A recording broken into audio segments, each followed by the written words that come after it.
Shalom mishpacha, bienvenido a mi canal si eres nuevo.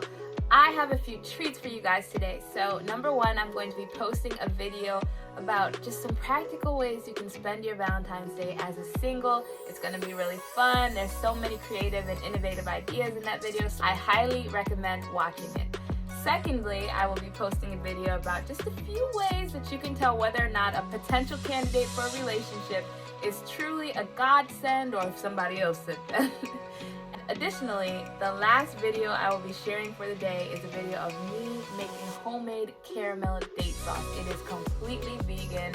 I dip strawberries in it. Strawberries are my favorite treat for Valentine's Day and really for any occasion. Dessert is very easy to make and delicious. I can't wait for you guys to see it and hopefully to make it yourselves. And if you do decide to make it, please tag me in your video. Personally, I'm not a fan of chocolate or candy with high fructose corn syrup or any of those things.